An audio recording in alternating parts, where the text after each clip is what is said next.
Rise up!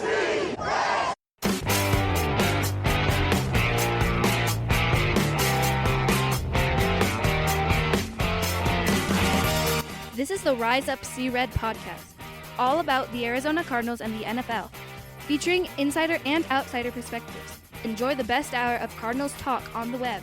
Now here are your hosts, Jess Root and Seth Cox.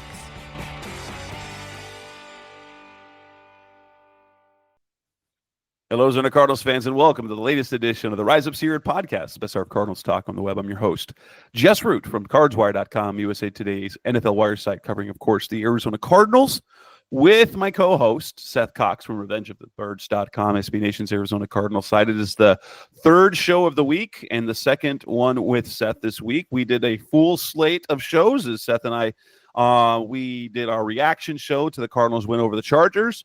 I did a show with Dolphins wire manager Adam Stites as we previewed the game, and this is the game. This is our preview picks and props and do all the P's so we can do alliterations. I love alliterations. Picks, preview, predictions, props, and whatever else we want to call that, Seth. It's episode 607, and the Cardinals and the Dolphins play this week. I talked to Adam Stites about the Dolphins, but Seth, tell me what you get from this Dolphins team, because we know that they've been terrible. Their two wins were week one with Tua in the lineup, where they barely beat a bad Jacksonville team, and they beat the Patriots, and the Patriots are patently bad.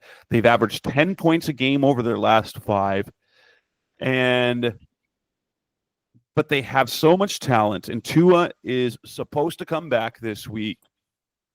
How much different do you think this Dolphins team will look just by having Tua in the lineup? I think it's going to be a big difference to get him back, but it's always interesting when situations like this arise, because, you and I talked about it off the air, and actually it was more of a text conversation between you and I, when I was just like, dude, I don't want to watch Tua's career end. Like, that's the whole thing. And I'm not saying it is, and every guy or every person has to make this decision on their own, right? Like, you and I can't and quite frankly aren't privy to all the information that they have for Tua and whatnot. But it definitely is interesting that he's back after what we saw. I mean, the fact that the concussions have been so bad for him. Well, right. It's not just that, because lots of players have had multiple concussions. It's just that his one looked terrible and happened to be on highly televised games. Yeah, and you made a great point, Jess. Like, they look terrible, and the results are typically terrible. Like, we're just to the point where it's uncomfortable to watch, right? Like, it's not something you want to watch. So, you and I have talked about, it's like, I really you don't want to watch a guy end his career, and that'll be any game he's in at this point. I mean, I'm sure it's been said multiple times, but him coming back is it's an interesting decision, and I get it from a financial standpoint and things like that. But you hope that's not the only thing that's weighing in on this. And before he got injured, it's not like he was lighting it up this year.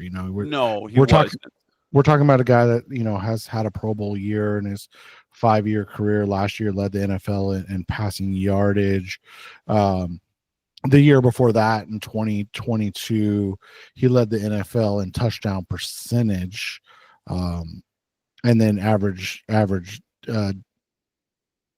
yards per catch and depth of target and quarterback rating. So, he's put up really, really good numbers in back-to-back years. And so then to come into this year, you mentioned it in their opening day win against the Jacksonville Jaguars, he was okay. 23 for 37. That's a lot of pass attempts. 338 yards and a touchdown. So not a bad day at the office. And then before the injury, he was 17 of 25 against Buffalo, so a little more accurate, but 145 yards, And he threw one 3 touch, interceptions. one touchdown and 3 interceptions. So it's like he was playing at a really, really poor rate. And so, those things are all to take into consideration before we say, yeah, he's, it's a huge boost that he's back. And I mean, quite frankly, it can't be any worse, right? Like you mentioned that The play that they got from the combined trio of Skylar Thompson, Tim Boyle, and Tyler Huntley. It was tantamount to what the Cardinals dealt with between Josh Dobbs and Clayton Tune last year. And so, yeah, like how the Cardinals seem to have that boost from that first game back when Kyler played against the Falcons. It wasn't great, but that felt like there was life. I think that's got to be what it's got to be for the Dolphins this week. And the Dolphins are the offense has been infinitely worse than what the Cardinals were last year before Kyler got back. Yeah, and you look at it, the offense, you mentioned it, 32nd in scoring, only 11.7 points per game, slightly lower than just the 15 points per game they averaged with Tua. So it's not like they were lighting teams up with Tua, but you look at the defense in the 2 games Tua played, they played very well. I mean, 267 yards to the Jags, only 17 points allowed, only 247 yards allowed to the Bills. That was a game where, Tua's turnovers played more of an effect on short yardage and things of that nature. I mean, you look at the Bills scoring drives in that game, right? It's 37 yards for a touchdown, 19 yards for a touchdown, and then they did have an 85-yard touchdown drive and a 49-yard touchdown drive. But it's not like they and then you look at what they did, and that was all in the first half, and then you look what they did in the second half, and it was 5 plays 17 yards punt, 5 plays 20 yards punt, 7 plays 14 yards after another interception, missed field goal, and then end of game. So it's just one of those situations where the Bills didn't exactly light it up, but they still put up 31 points, and that's a lot of points. And Yeah. And so meanwhile, they just didn't really do much on offense. And there are games, it's something that we talk about all the time, right? Like, it's great if you're a quarterback like Josh Allen to be able to go 13 for 19 and 139 yards and only 2 rushing yards and win a game, because typically that's not what you expect from Buffalo, right? Like, he's got to be Superman. And so on the flip side for the Dolphins, it's after those first 2 games, 751 total yards of offense in the first 2 games. And then since then, it's just in 4 games after that, it's been just over 1,000 yards of offense. So it's like they went from averaging 325 or 375 yards of offense per game to about 250 yards of offense per game. And obviously the points are a massive thing. I mean, 3 points against Seattle, and you kind of feel like you can throw that game out, right? You're like, first game without Tua. That was coming off that. I mean, it was a horrible injury. And then the first game with Tyler Huntley at quarterback, so you're like, I can kind of throw that one out too. But then those New England and Indianapolis games, like, the yardage was better, but the points are still not there. But the yardage was better because they were just running the ball all over the place. I mean, 193 rushing yards against the Pats in a win, 188 in the loss to Indy last week. And so you look at it now and it's like, okay, how do you get this going again? If you're Miami, you bring Tua back, and it's, we're recording Thursday nights, 9:30. There's no confirmation or assuredness that he's back, but everything is all signs. Every pointing, report has been that Tua's back. He was a full participant in practice on Thursday, which, and here's the important thing from what Adam Seitz told me, Tua hasn't had any concussion symptoms since the day after his concussion.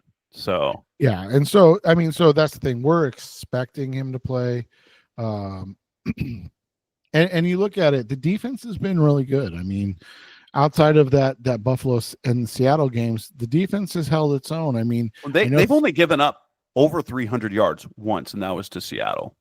And I know that 31 looks awful against the Titans, right? But at the end of the day, you have to remember that a lot of these drives, again, were drives that were benefited from poor offensive play. I mean, you look at the Titans drives in that game, and again, 31 points is a lot, but 21 yards for a field goal, 19 yards for a field goal, 27 yards for a field goal, 11 yards for a field goal, 27 yards for a field goal, 10 yards for a touchdown. Like, that's wild. It like to have 5 scoring drives that are just over a combined 100 yards of offense is just an absurd thing. And so, you have to look at it and kind of really dig into the numbers, because there are things that look really bad, right? The 31 points to the Titans, the 31 to the Bills, but the defense has been good. I mean, I think it's a misleading defense. And I talked about with Adam, they're number 1 against the pass, but they're an offense that can't do anything. And so, you know what opponents can do? Yeah, they don't need to pass that. And let's look at who they played. They played the Patriots, who have no passing offense. They played the Titans, who have no passing offense. They played the Colts. That's their last 3 games, who have no passing offense with Anthony Richardson.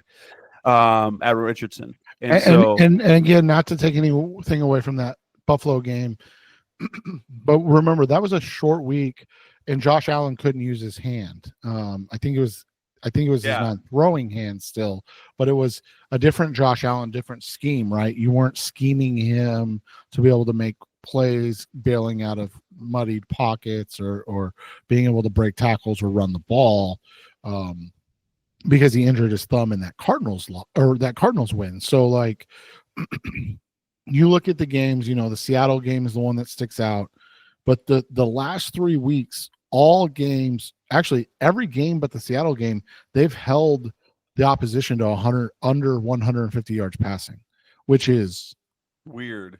Absurd. They have no pass rush.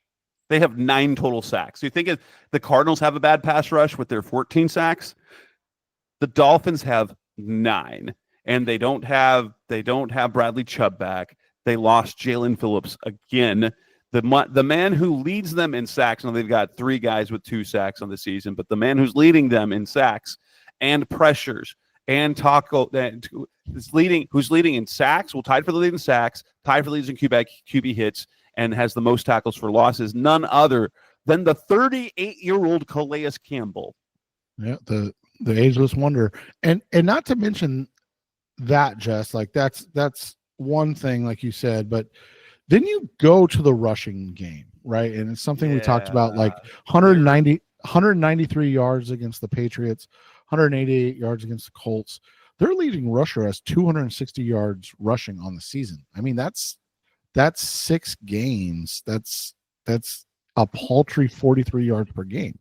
They seem to be able to, they have 3 dynamic runners, and they kind of just take turns, right? And so, you Yes.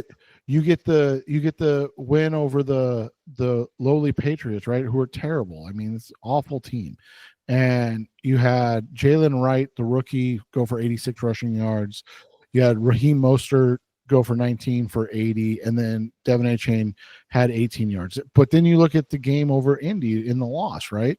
They they had what 190 some odd yards or 188 some odd yards rushing. Tyler Huntley had 20. Tim Boyle had 4. Devin Achane had 77. Raheem Mostert had 50. Jalen Wright had 33. Tyreek Hill had 5. So it's not like you're getting like, Devin Achane 145 yards rushing, and then his number 2 getting 40. So much. It like the Cardinals, who get all their rushing production from James Conner.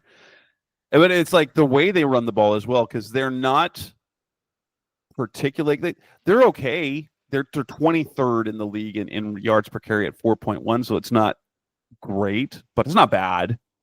And then, but the rush defense, 4.6. They give a 4.6 per carry. Well, it's not just that, Jess, but it's interesting things, right? They're 7th in rushing attempts. Yes. And so it's like, it's almost 7th in rushing attempts, 11th in yards, and 23rd in yards per attempt. Right. And so it's almost like they're just going to run the ball no matter what. I mean, you look at the game against the Colts, and you had 26 pass attempts. You had, sorry, I'm getting back to where I was. Where did that go?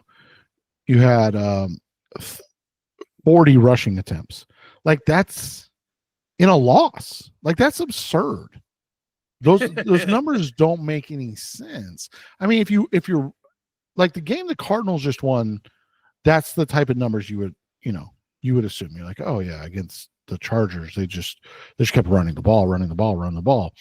But in a loss, that's like, and then you look at the other game, 31 passing attempts, 41 rushing attempts. Like, it's just absurd. And so we know what the offense has in the past looked like with Tua, and you have to assume it'll have a semblance of that when he's back, right? I mean, I don't think it's fair to expect them to come back and be like, oh yeah, they're the exact same. But I also think it's not fair to be like, oh, they're going to run the ball 40 times with Tua back in things. So, it's going to be an interesting dynamic, because the Cardinals in general haven't faced a team that's this kind of one-sided, but then at the same time they're not, because Tua is going to be back. So like, I guess that's the hard part. Is this is a truly unknown game overall with Tua coming back. Yeah, it's very interesting to see how that's going to look. I look at some of the numbers, and like, one important note about statistics here, the statistical thing that they're number 1 against the pass. They have the fewest pass attempts against them, which is one of those things. That's when teams are ahead and they can run the ball against them, and they know that Miami's not going to score points.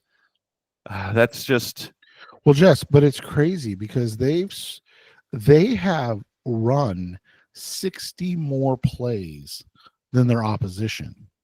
60.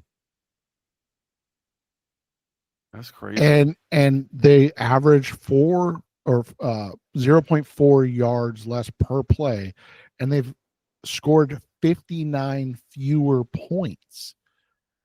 So they're basically just playing keep away. Like, yeah, that's, and so it's just so that's the thing, is like, and all of this kind of goes out the window if Tua plays, right? Like, everything that we know about this team goes out the window, because that offense is built around timing and precision, which honestly makes Tua one of the perfect quarterbacks for that system. Because what are his great strengths? They are his timing, his quickness. Like, it's the quick decisions, his intelligence, and his accuracy, which he was really good at. But yeah, that's going to be wild. Something that I asked Adam Stites is, I wondered if Mike McDaniels was kind of the same thing as Kyle Shanahan. You remember that stat that we had against the 49ers where Jordan Mason ran the ball exactly 0 times against a stacked box? Yeah. The Dolphins kind of do the same thing. Like if there are numbers, they will check out of a run play pretty much every time. And so that's an interesting thing. And with Tua back, you might not be able to get away with it as well, especially when you have. Well, here's the thing: was we're talking about the matchups. We got Tyreek Hill and Jalen Waddle, and you've got first and second year cornerbacks playing. Oh yeah, they're at a huge advantage in that situation, and that's what's going to be interesting about this game is how it unfolds because the matchup advantages are based on what we've seen this year, and what we've seen this year isn't really who the Miami Dolphins are, but also, again, is it even fair to assume that they can be that team right out the gate in week 8 after Tua having not played for 6 weeks? Like, is that really a fair thing to assume that they can get back to? That's the wild thing about this matchup. So we've seen what the Dolphins have been, and like we're talking about a team that's wildly different. Yeah, and so we'll see what happens when Tua, they had a really good offense last year, but this year to start the season with Tua, they weren't a great offense performance-wise. Their defense looks good, but it is also deceptive because of how bad the offense is, and so you just have no idea. And let's go on and talk about how they match up. So coming up next on the Rise Up Sierra podcast, the best Cardinals talk on the web. Let's move into the matchup, is which will be hard to do. But how do the Cardinals match up against the Dolphins we've seen and the Dolphins we think they're going to be? It's coming next on Rise Up Sierra. We're back on the Rise of Sierra podcast, Spencer of Cardinals Talk on the web, talking about Dolphins, Cardinals, Dolphins this weekend. This is the part of the show when we look at the matchup itself. And really, this is an interesting matchup because in terms of what the Cardinals like to do, the Cardinals like to run the ball, and the Dolphins will give up yards. Like, they've given up 142, 151, and 155 rushing yards in their last 3 games. But when you bring back Tua to the equation, they have 2 incredibly dynamic receivers going against the Cardinals secondary. And let's be honest, there's nothing about this Cardinals defense that we trust. That we don't think they're a good pass defense. No. We don't think they're a good run defense, but they have moments like you look at the second half against the Lions, the second half against the 49ers, and then their overall performance against the Chargers on Monday night. And you're like, I don't know. Like, this defense, that they're bad, but you see how they come together and can be solid. Yeah, and so you look at the matchups, right? And there's one glaring matchup that's going to be really interesting from the jump, and that's with the offensive line of the Dolphins. So they've got an elite player in Teron Armstead who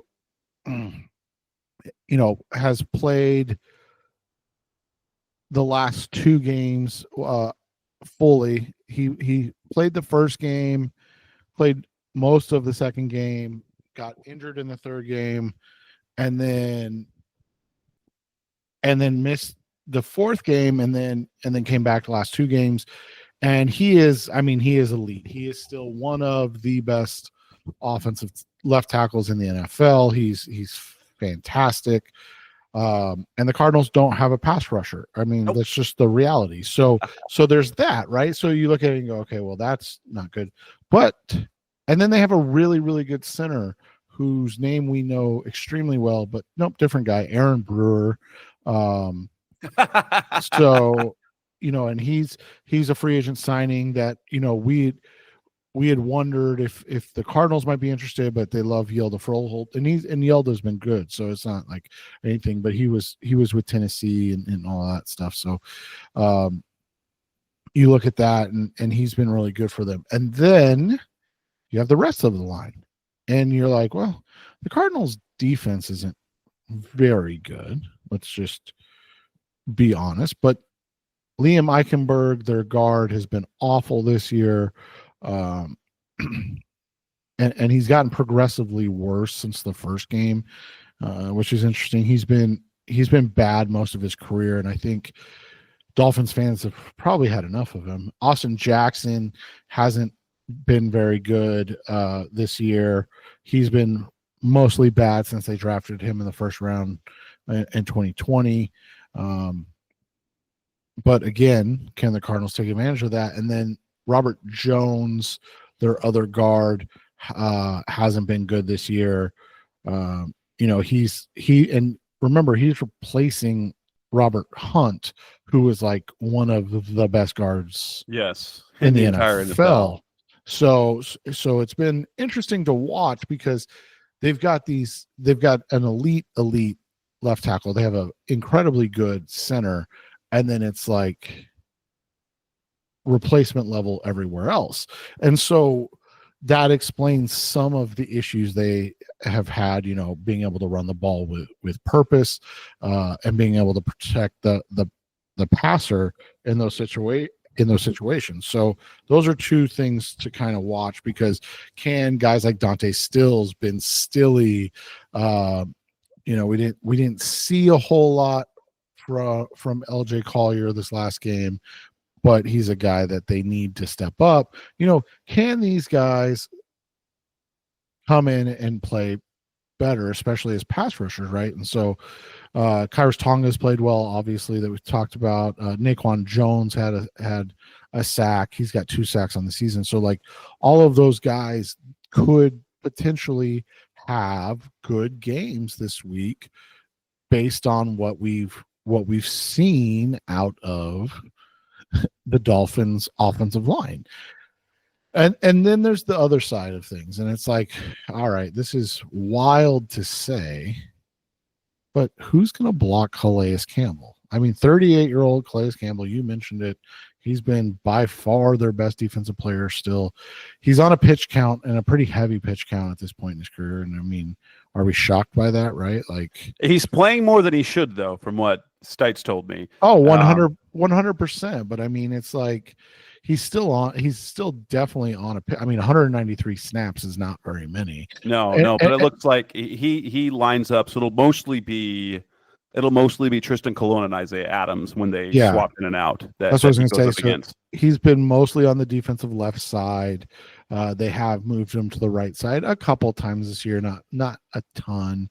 So it'll be mostly on the defensive left side of the ball. So so Colon, Adams, Froholt a little bit, and even a little bit of probably Kelvin Beachum in certain sets, right? So all of those things are going to be interesting to watch, because this team, I know they went to Chandler Jones after Calais left, and I don't think anybody was upset or like looked down on the move itself, right? I think we all agree that was the right move. They tried to pair the two, and then Calais left and went, and what happened is that no one thought, everyone thought that Calais got probably too much money from Jacksonville, but then he went off and he became an elite pass rusher off the edge. And we're like, what? Right. What? Yeah. And so to see him play, and you look at it, I mean, he did, like you said, playing a little more than they want. The last 3 games, he's up over 35 snaps a game. But that's really where you're going to get him. And he's not the pass rusher he was. Like he reminds me more of young Calais, where he's just a dominant run defender with that length and that ability to anchor that, and then can get to the pass rusher or get to the quarterback a little bit in those situations. But he is just, yeah. I mean, he's ridiculous, man. There's no other way to put it. But the edge has been the like, if there is a team that has as more issues or more concerns about the edge play, it's Miami. Now, granted, they have major injuries that they're dealing with because Bradley Chubb hasn't come back yet. He's getting closer. Jalen Phillips, after coming back from his Achilles, blew out his knee. But Emmanuel Ogba has 2 sacks on the season so far, and he's an all right passer. Like he'll give you a little something. But the one that's been really disappointing is Chop Robinson, their first round pick, and then he's playing more than he should. But they kind of expected him to be just like a specialized pass rusher. But what he's done so far this year is no sacks. He has as many sacks as we do, and has 1 more quarterback hit than we do. Yeah, and you mentioned it. I mean, Ogba's had 2 decent games. I mean, and they came in against really bad teams. He missed the last game, so that'll be something to watch, right? I mean, he didn't play against the Colts last game, so yeah. And quite frankly, I never know what's happening with these guys. He was limited this week with the bicep so far, so we'll see. I mean, I'm assuming he'll play. But I mean, he's had basically just 2 good games. He had, against Jacksonville early, and then against New England. And again, you kind of have to throw out anything that happens against New England because they're just so bad. And then you mentioned Chop. I mean, he's been mostly disappointing this year. He showed a little bit against New England again, right? So terrible offensive line. So yeah, but then he really came back down to earth against Indy the next week and really, really kind of struggled again. Was shut out in every. I mean, he was getting hurries and hits at least in those games, and against against Indy, he was completely shut out. So, but I mean, let's be honest, the Cardinals aren't exactly the bastion of great offensive line play consistently, but it will be him against Paris Johnson Jr., who has looked very good this year and seems to be trending towards being, an elite level left tackle, something that the Cardinals have always desperately needed. The other thing is their coverage has been interesting at best. I mean, Jalen Ramsey is still one of the premier defensive players in the league, but then from there, it's interesting. I mean, Javon Holland has really been down this year, and he's been hurting. I think he was on he's limited with a hand injury. And then something named Cater Cahoe. I'm not gonna lie, I've never heard of him. Yeah, and they do have they're 2 boundary guys, Kendall Fuller and Jalen Ramsey are solid. Kendall Fuller is quite good. But at the same time, it's not like the Cardinals receivers are producing much. Yeah, but I mean, Cahoe's taken more snaps than Fuller has this year. Fuller's one of those guys that consistently is like nicked up, right? I mean, he's missed a game. He did miss a game. Yeah, he missed half of the Seattle game and then all of the game after that. And again, and then Cahoe, again, I'm not being rude. I'm not familiar with the name, but he hasn't played. Cater Kohu. He hasn't played well. I mean, that's a reality.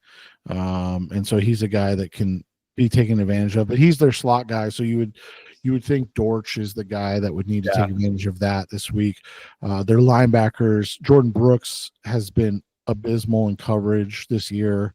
So again, just like he was when he was in Seattle. Yeah, and there's a reason they got rid of him. And then, Jordan Poyer, love him. I have been a huge fan of his game for a really long time. It's looking like Buffalo made the right decision.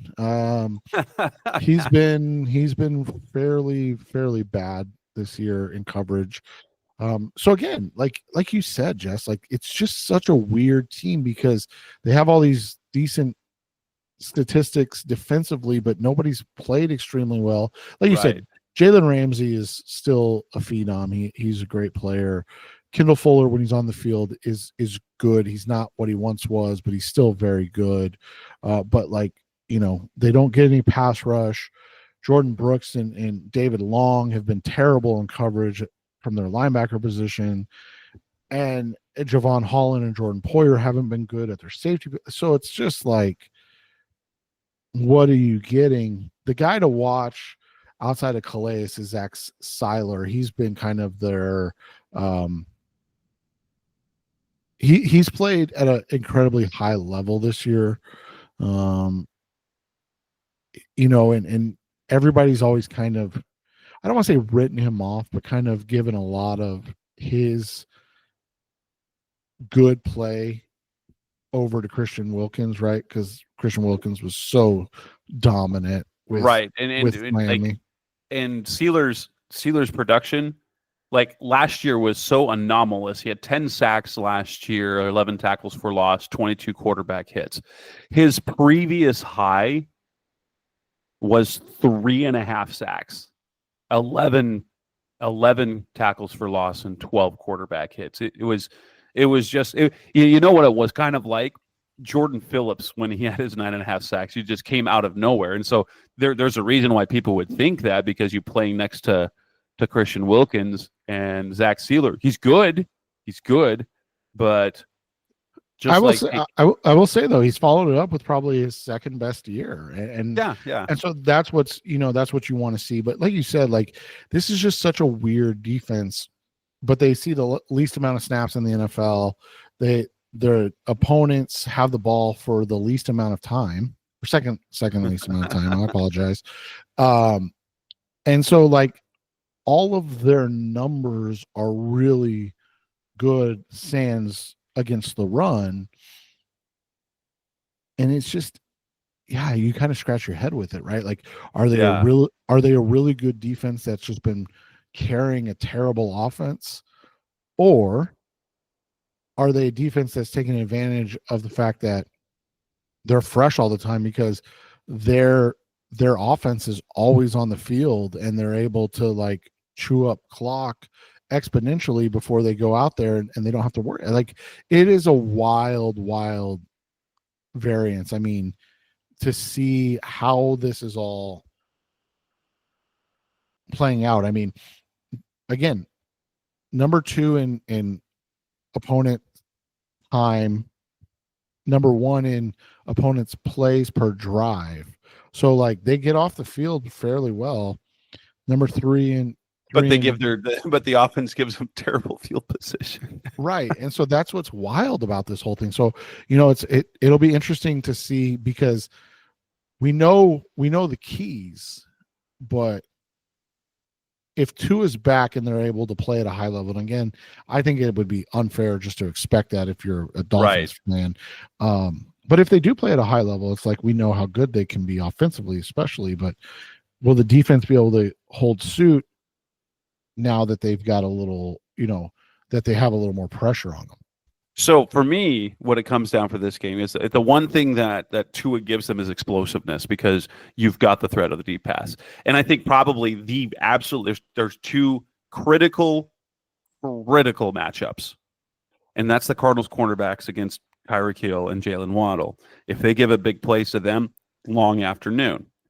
If they can kind of keep them in check and, at least pass defensively, do what they did as the Chargers, which was keep things in front of them for the most part, they'll be in an okay shape. If they can limit the rushing attack and just keep the passing game from being too explosive, because that's for me, the matchup of Tyreek and Jalen Waddle against, because I'm guessing Sean Murphy-Bunting will not play this week.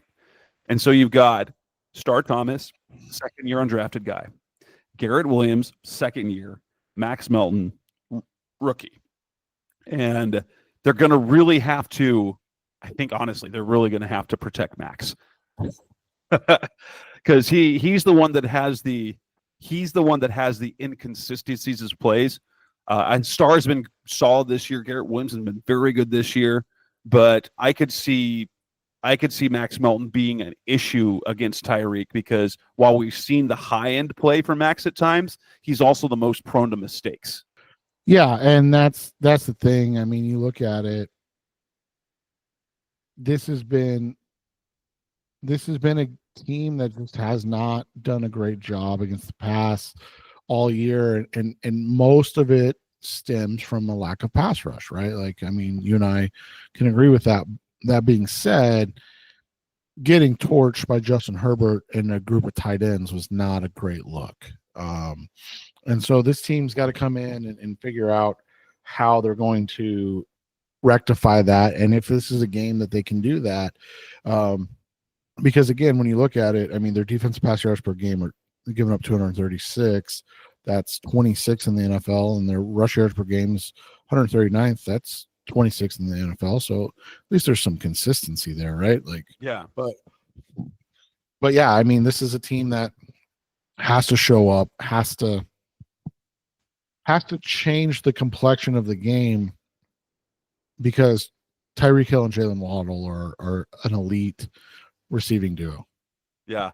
The Cardinals, like the Dolphins do not take the ball away by and large.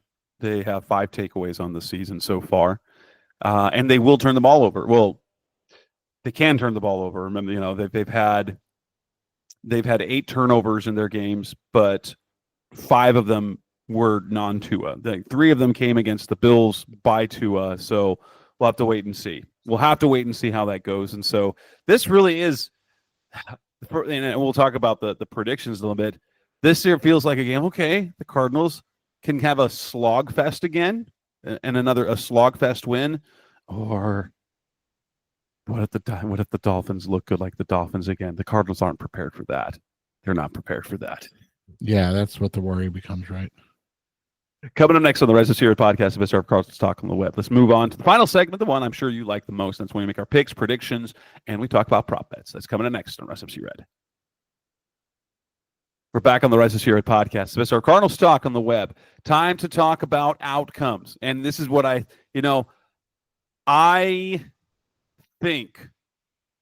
think this will be, I can see this going any number of ways.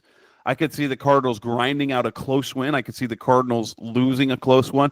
I can also see this. This is a game, as what we've seen after they, they're close. Their moral victory against the Lions, only to get absolutely smoked by Washington. They go out and grind out a win against San Francisco to then get demolished by the Packers. They slog through that win against the Chargers, and now you get Tua Tagovailoa back with the explosive weapons that he has. There is a large fear in the back of my mind that they're going to get boat raced, that this is going to be a game where the Dolphins get right because Tua is back in the lineup, and so they can throw the ball down the field. And there is a part of me, I 100% could see this being a 34-17 Dolphins win. That said, don't you just want to believe that the Cardinals, because they keep showing us the good, are going to string a couple of games together? That's the hope, right? I mean, that's the thing that we've been kind of waiting for all year when it comes to this team. And it just feels like it gets further and further away after every week. And like you said, they won last week, so it's not like we're being weird. It's just they haven't won consecutive games since 2021. So yeah. And that's just what that's just what it comes down to, right? Like they haven't won games, they haven't won consistently, and instead they've continued to be a team that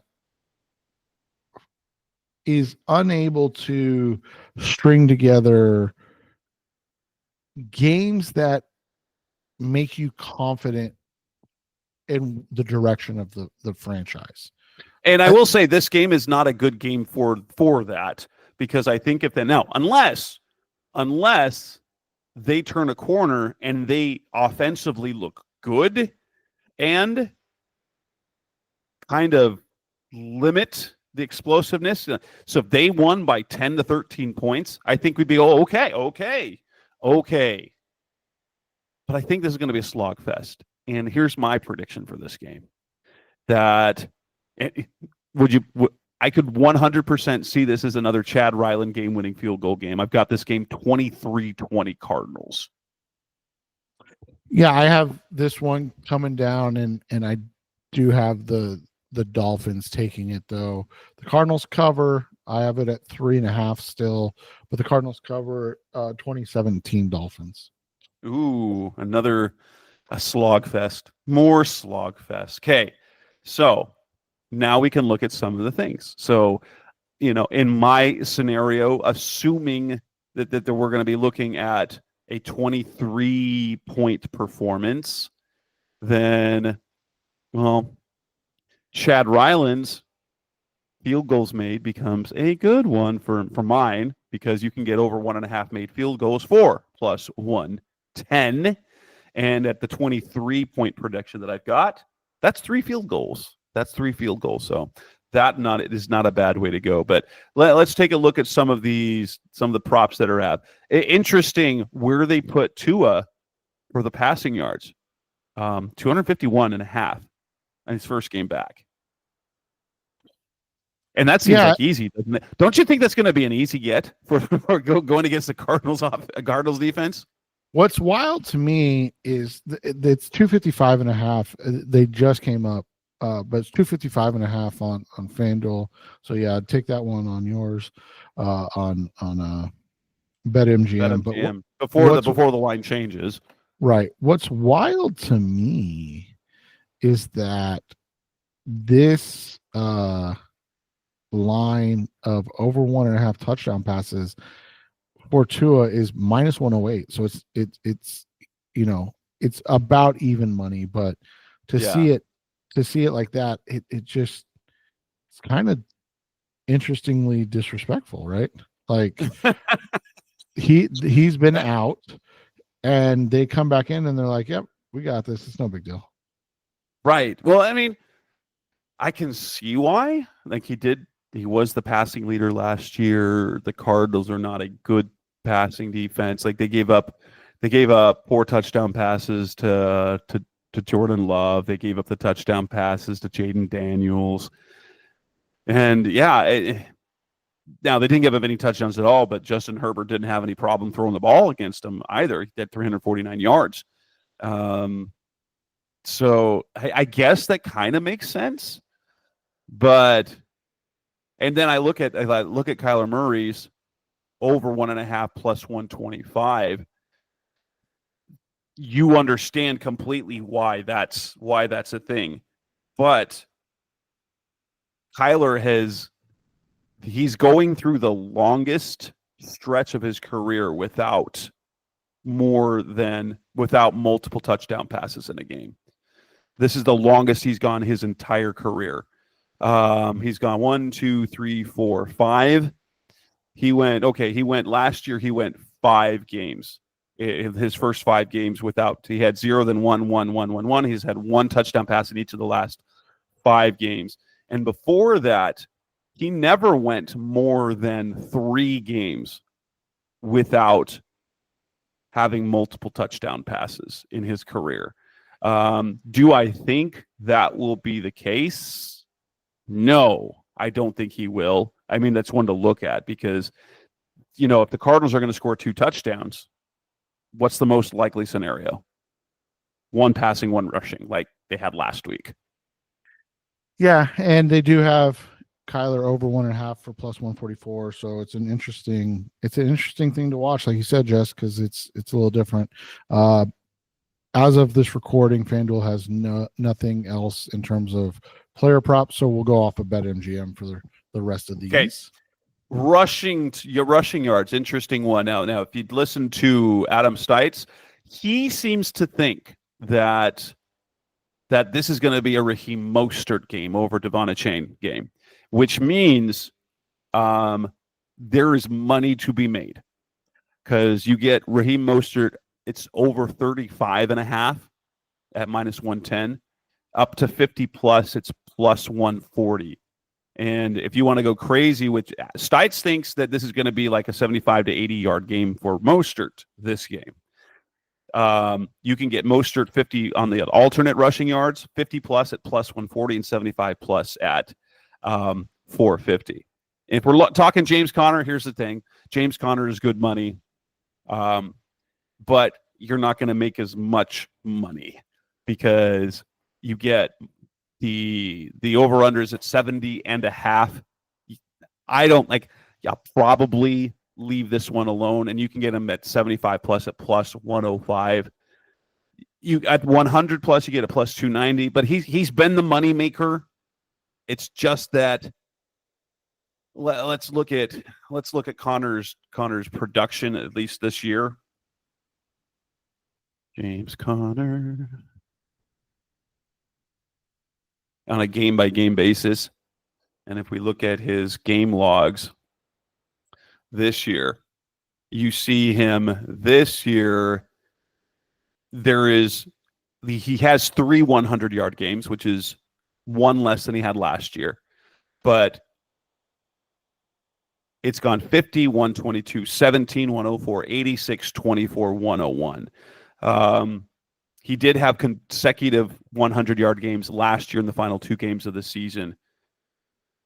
And then you have to go back to 2020 with Pittsburgh when he had consecutive 100-yard games.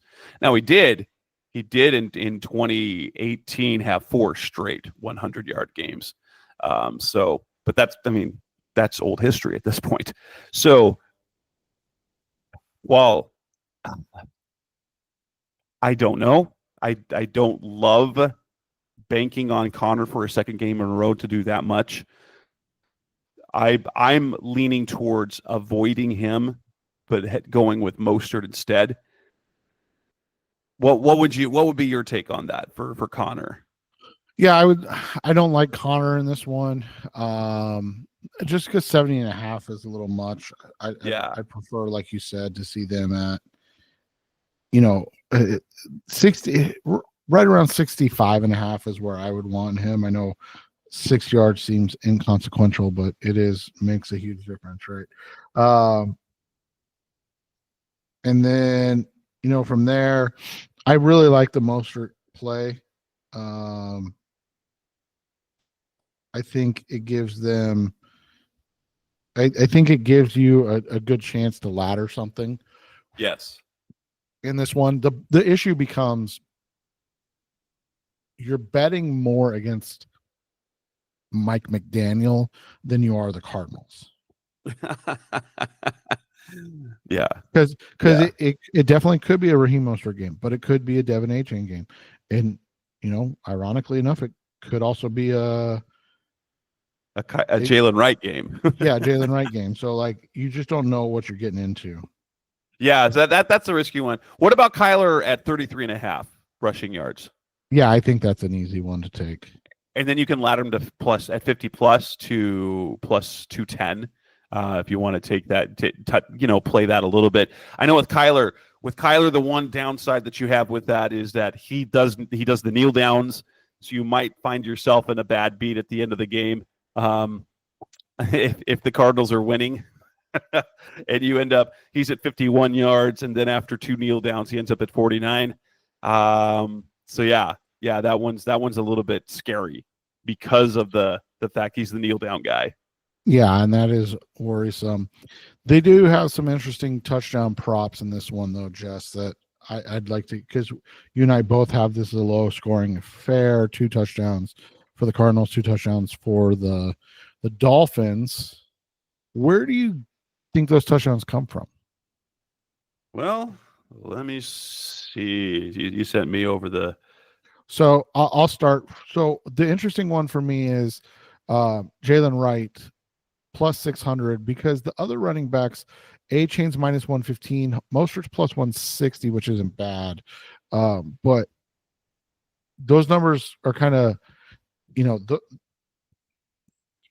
that's not really good juice for a touchdown. So, getting Jalen Wright at plus 600, I do like that. Even if he's not the guy, it gives you a little something over everything else that this game offers.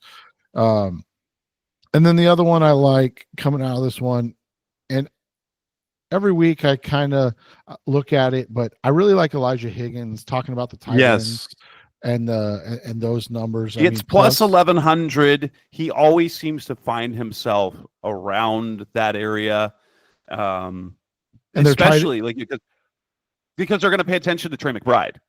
Right. And their tight end coverage is just awful. So that's a money maker you can have there. We've been waiting for a while for Trey McBride, but honestly, on the safer end, I like Jalen Waddle at plus 170 because like Tyreek Hill at plus 105, that's not much, but you get a little bit better with Waddle at plus 170. And I'm guessing probably what we're going to see is, I don't know. I'm thinking it'll be 2 touchdown passes for Miami. I guess you know what might be another good one for Miami would be Jonnu Smith at plus 330. Well, I was going to say the other one I like, coming off of your analysis, especially from Adam, Raheem Mostert 2 touchdowns is plus 1,200. I didn't send those ones to you, so no. But Mostert was a fantasy monster last year. Yeah, so if you do think this is a Mostert game, plus 1,200 for 2 touchdowns, that could be something to look at. If you're feeling super frisky, Mostert for 3 touchdowns is plus 8,500. So you can get some really good juice on touchdown props in this one while we wait for the other numbers to come up. You've got some really, in terms of number of receptions for the Cardinals, you've got some really nice plus odds. The problem is Miami's got a good pass defense, and the Cardinals don't produce much in the passing game. You can get James Conner over 2.5 receptions for plus 145. Marvin Harrison over 4.5 at plus 130. Trey McBride over 5.5 at plus 110. But that's not so much that they're going to have to go a lot to McBride. They don't have more than that. Greg Dortch isn't on there. The one that you could, I think they purposely leave out, the one that's kind of a cheap win in the different types of games is Amari DiMercato, because he is their third down back and their check down guy specifically. So he usually gets, especially if you believe that the Dolphins could make this a blowout, Connor's receptions, and if DiMercato comes up on something, you'd want to get him because they're going to get cheap throws on the check downs, trying to get just yards that they can get. Yeah, definitely, and that's something that you'll see in this one. I'm interested to see what the numbers come out of for FanDuel when the receptions come out. The one bet that because when it came to props the last game, they weren't pretty. But the one thing that you could have made some money on was the alternate total last week when for the Monday game, when I said I thought it was going to be a sloggy game, go under 40, and you got nice plus odds. With the set at 45 or set at 46. If you like doing that, you can, if you want to ratchet it down on an alternate total down to under 40. If you do 44.5, you get even money. 44 plus 110, 43.5 plus 120. And where I've got this game is 43. So if you want to ratchet that down to 43.5 and take under at plus 120, you can make a little money. If you want to go with sets, if he was going to be even lower scoring, you can get it under 40 at plus 185, under 40.5 plus 170. If you want to even drop it down to 39 with the hook, plus 200. So if you think it's going to be really sloggy, like honestly, which the Dolphins games have been this year, and which honestly the Cardinals have been this year if they haven't been blowouts and they're close, they play sloggy games. So you can make a little money on the alternate total in this game. Yeah, and that's a good place to go look at it. My whole thing is we're going to find out who this Dolphins team is and see a whole new side of them that we haven't seen since week 2. And again, it wasn't pretty, and I don't think it's going to be pretty, or I don't think it's going to be as explosive and dynamic immediately, but I definitely do think that they have a great first matchup, right? Because the Cardinals haven't exactly been great defensively. Nope, not at all. So it's kind of like it's kind of both worlds. It's a good matchup for the Cardinals to get an even to 4. Here's the thing again. We're back here. Like this is a game this weekend where they could come out in first place in the NFC West, or they could get boat raced again because Seattle is playing the Bills. All it takes, Seattle loss and Cardinals win. They're both 4-4. Cardinals take the lead.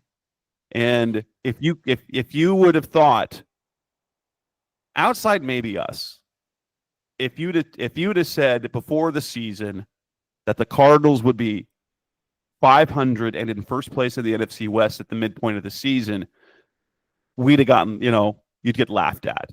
And this is as bad as this season has not gone well for the Cardinals. That's the crazy thing. They win this game, they could be in first place.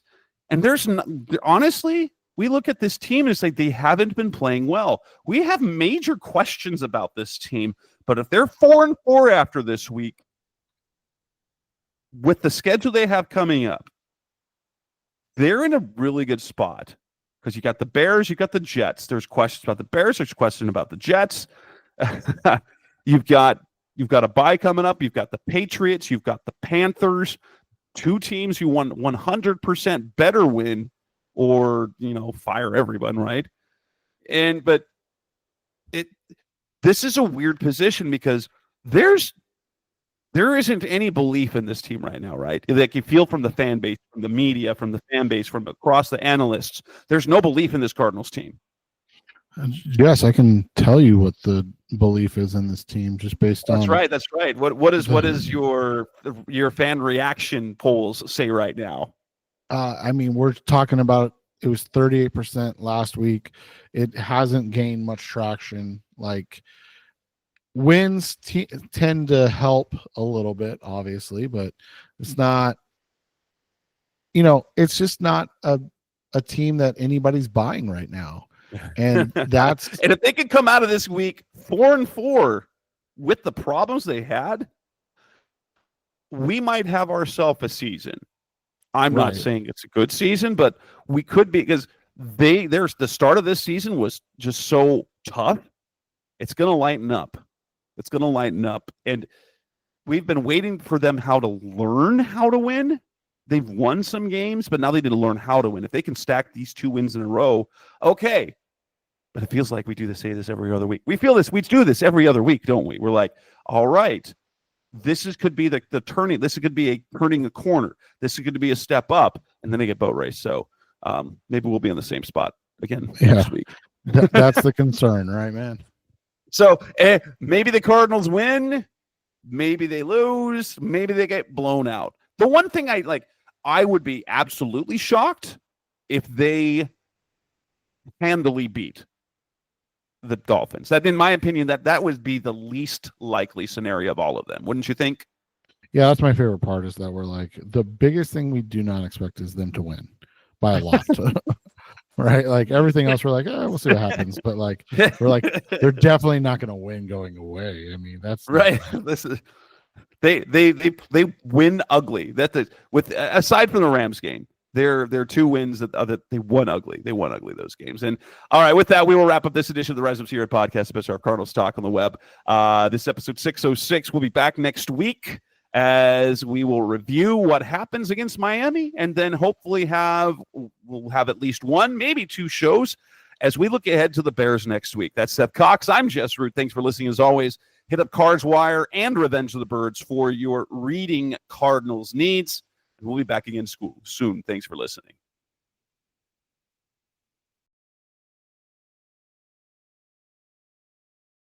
Thanks for listening to the latest edition of the Rise Up, See Red podcast. Listen to previous episodes and subscribe to the show on Apple Podcasts, Stitcher Radio, Audioboom, or many other podcast platforms so shows are delivered directly to your mobile device. Please give the show a 5-star rating and always support the sponsors who support the show. We'll be back soon for the best hour of Cardinals talk on the web. Rise up, Red Sea, be red, see red, and of course, Rise up, see red.